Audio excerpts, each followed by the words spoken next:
you, Gidjo, for being with us again. Vice Mayor of Pontevedra. Good morning! Good afternoon, thank you.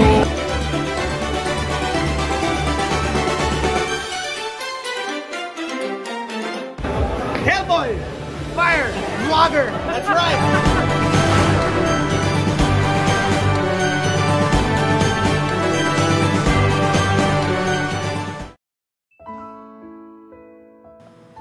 Hello everyone, this is Hellboy Fire Vlogger channel, and medyo nakalipas na mga duwa na kasimana no na nalipasan na naton ang natabo nga Typhoon Teno sa probinsya sang Negros Occidental kag Oriental.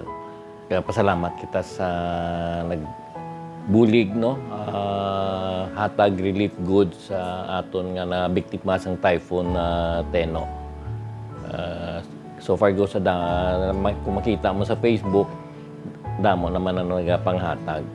Happily no, very fortunate nga nakaupod ko sa sining organization no. By the way, mga 3 days man nga repacking nila sang mga ilang relief goods. Nagupod ko together with the Chamber Volunteer Fire Brigade. Nagupod ko si Fire Chief Bryant Lau, kagang aton nga Vice President na si Edgar C. Aragid sila nagupod. Kag take note ha, medyo 14 na kami kabilog.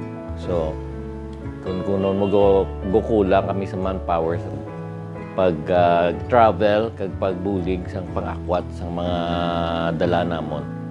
So, kada mo sang amon naging pang katuan ang barangay Mailom sa Bago City no, sa going na siya Pamaawya. And next is ang La Carlota City. May isa man to kaya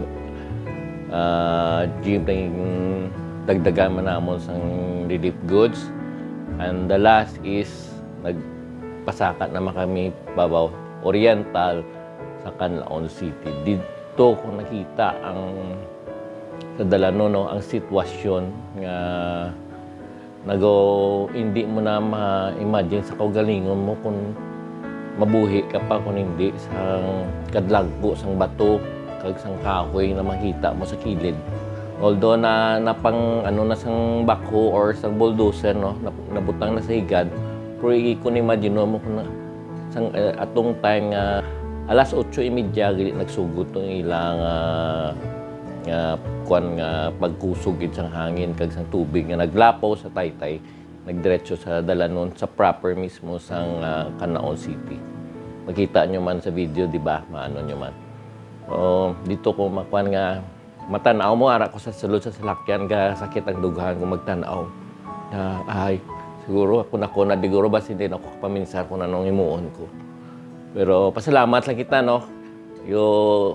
May lang kayo natabo sa to adlaw. Imagine mo kung sang gab ito binatabo. Okay. So again, kapasalamat kaliwat sa Chamber Volunteer Fire Brigade, no?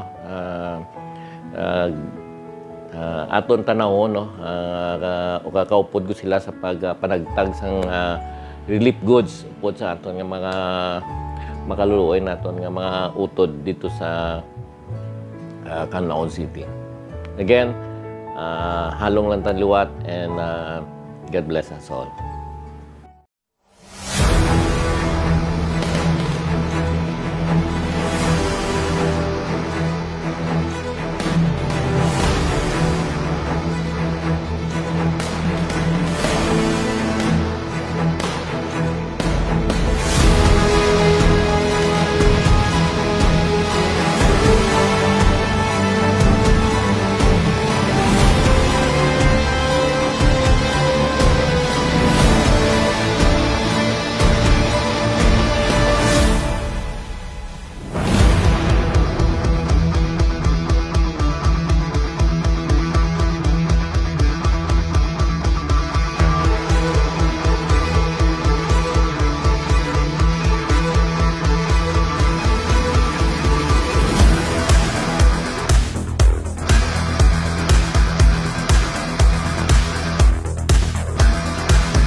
May no? At thank you very much gali sa Chambers Volunteers sa Bacolod, especially sa aton nga head no, sa kay Garcia kag sa kay Brian Lau no.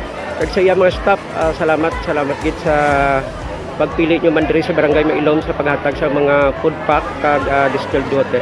Thank you very much sir kabay nga ang Ginoo magabulig man sa aton sa ulihin. Ang Ginoo na bala. Thank you, salamat gid.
Okay, to the Chamber Volunteer Fire Brigade, headed by their chairman of the Fire Commission, Sir Edgar C.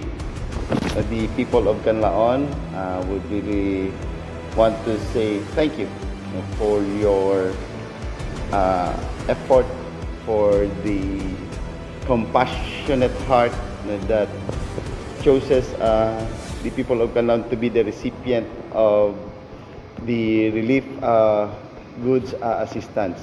So with this, the assistance really helped the people of Canlaon, since we are now starting to recover. We are starting to rebuild.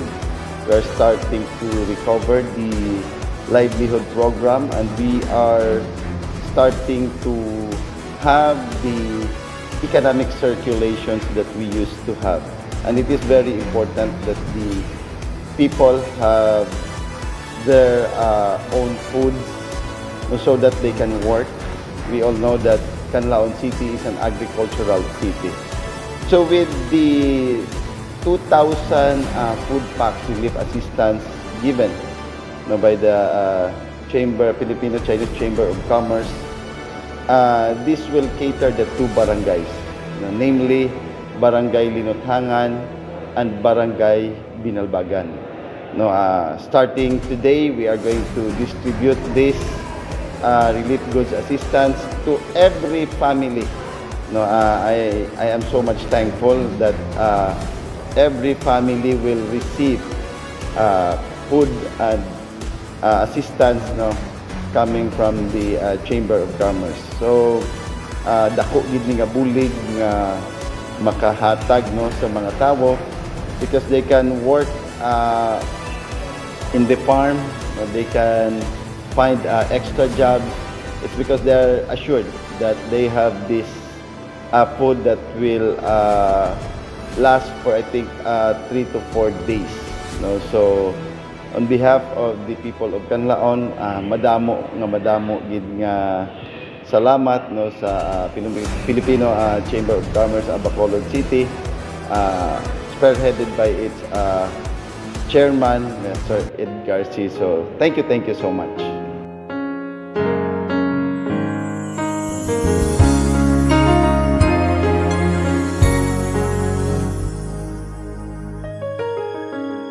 In times of trouble, we'll answer the call to pick up the ones who stumble and fall, to quench the flames that rage into the night, to make each burden seem a little light. This is our sacred task, which all are called to do. The harvest may be great, but the Thank you very much to our donors and volunteers from Chamber Fire Brigade of Bacolod City. Ang inyong mga donasyon kag bulig di sa syudad sa Canlaon, dako gid kini nga kaayuhan sa amon nga mga katawhan diri sa amon syudad. Dako gid among pagpasalamat, no, kauban sa ang akon nga bana nga si Mayor Batcho Cardenas. We are extending our heartfelt gratitude and thanks to all of you for your good heart and generosity for Canlaon City. May the Lord bless you more and empower you more to even advance greater things for our society. So God bless Chamber, Volunteer Fire Brigade, Bacolod City. The solemn promise of every volunteer is strong for those in need, and realize